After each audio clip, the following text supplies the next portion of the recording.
Bon, aujourd'hui les gars, on va voir 4 animés à voir et j'espère qu'ils vont vous plaire. Bon, comme la semaine dernière, je suis toujours malade et je pense que ça s'entend bien. Donc j'espère que ça va aller et que ça va pas trop vous déranger. Ah les gars, qu'est-ce que je ferais pas pour ma chaîne YouTube quand même. Bref, comme d'habitude, l'introduction finie, c'est parti pour les 4 animés à voir. Dans une société constamment assaillie par de mystérieux monstres, le terme Magical Girl fait référence aux employés d'entreprises spécialisées dans l'extermination de ces derniers. En réponse à l'augmentation constante de l'apparition des monstres, plus de 500 sociétés occupent aujourd'hui ce marché d'un nouveau genre, des petites boîtes individuelles au conglomérat de plusieurs entités. Tout juste diplômée de l'université, Kana Sakuragi peine à trouver un emploi quand un dangereux monstre attaque soudainement la société dans laquelle elle passe un nouvel entretien d'embauche. Face à la grande puissance de la créature, Koshigaya Hitomi, une Magical Girl envoyée par la compagnie Magie Lumière, n'a d'autre solution que de demander l'aide de Kana pour l'éliminer. C'est ainsi que la jeune femme obtient son premier emploi et devient accessoirement Magical Girl, plus déterminée que jamais à prouver sa valeur. Magie Lumière Magical Girl est un animé de 12 épisodes disponible directement sur Prime Video. Deux studios d'animation sont sur le projet, dont JC Staff que je n'ai vraiment pas besoin de présenter je pense, et en deuxième il y a le studio Moe qui a travaillé sur Give It All.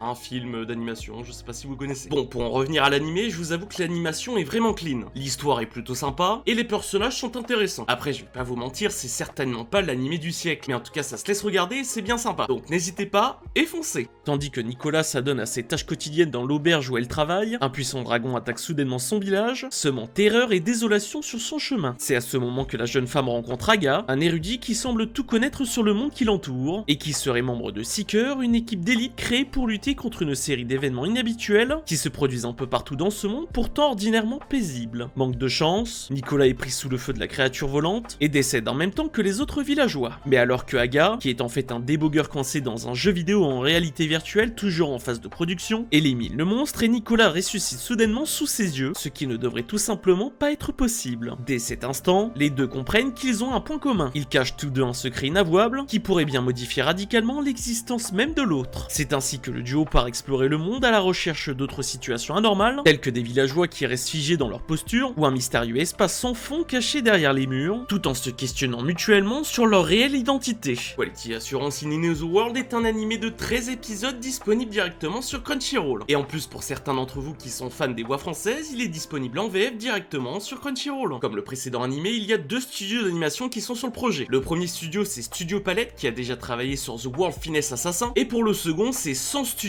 qui a déjà travaillé sur deux petits projets qui sont pas vraiment notables. Bref, revenons à l'animé. Je vous avoue que premier épisode, j'ai vraiment eu du mal à me mettre dedans. Je vous avoue que l'animé est bien sympa, mais ça reste quand même un animé, allez, un petit 7 on va dire. 7 sur 10. Donc vous attendez pas à des rebondissements de fou furieux quoi. Bref, en tout cas si vous voulez chiller, je ne pouvais que vous le conseiller. J'en profite pour faire une petite pause dans cette vidéo pour vous inviter à vous abonner, activer la cloche pour rester averti des prochaines sorties vidéo, à commenter et liker, ça aide à développer la chaîne. Au sein du jeu vidéo en ligne The New Gate, le pseudonyme Shin résonne comme le nom du sauveur qui a libéré les dizaines de milliers de joueurs et joueuses qui avaient été piégés dans le monde virtuel du jour au lendemain. En effet, après qu'Origine, le dernier boss du jeu, ait été vaincu, toutes les personnes enfermées ont enfin pu se déconnecter et retourner dans la vraie vie. Pour Shin aussi, sa victoire sur le plus grand ennemi du monde était synonyme de libération. Mais tandis que le joueur faisait ses adieux à cet endroit qui lui était à présent particulièrement familier, une mystérieuse porte est soudainement apparue devant lui. L'instant d'après, une vive lumière est venue l'envelopper avant de le transporter 500 ans dans le futur de The New Gate. S'il faisait partie des meilleurs joueurs à son époque, Shin réussira-t-il à tirer son épingle du jeu dans ce nouvel univers dont il ne connaît rien? Une nouvelle aventure débute pour les pays surpuissants, avec comme quête principale de trouver un moyen pour retourner chez lui pour de bon. The New Gate est un animé de 12 épisodes disponible directement sur Crunchyroll. Comme les animes que je vous ai présentés précédemment, il y a toujours deux studios d'animation qui sont sur le projet. On commence avec Yokohama Animation Lab qui a déjà travaillé sur The Witch and the Beast, et on finit avec le studio Cloud Earth qui a déjà travaillé sur The Ice Blade Sorcerer. Bon, en tout cas les gars, vu que je suis malade, j'espère que j'arrive à me faire comprendre et que j'écorche pas trop les mots. Revenons sur l'animé. Pour pas vous mentir, je trouve qu'il y a quand même pas mal de fanservice et que l'animation laisse à désirer quelques moments. Mais sinon, c'est une histoire assez classique qu'on apprécie tout autant. Donc je me suis dit pourquoi pas vous le présenter. Et comme j'aime le dire, n'hésitez pas et foncez.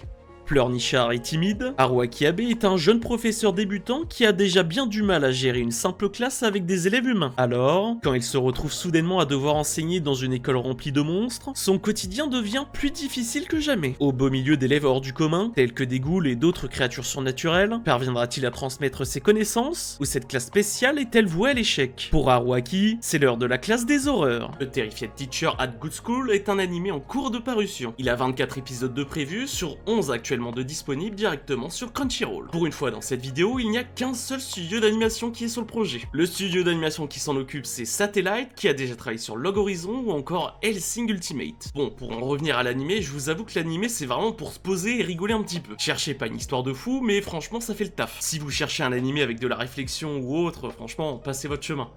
Après, franchement, j'ai pas grand chose à dire sur l'animé étant donné qu'il est toujours en cours, mais franchement il est sympa, donc n'hésitez pas. Et foncez. Les 4 animés à voir, c'est fini pour aujourd'hui. J'espère que tu as découvert de nouveaux animés ou que j'ai parlé de ton animé préféré. Et comme d'habitude, on se retrouve vendredi prochain à 16 h. C'était Marathieu. Ciao ciao.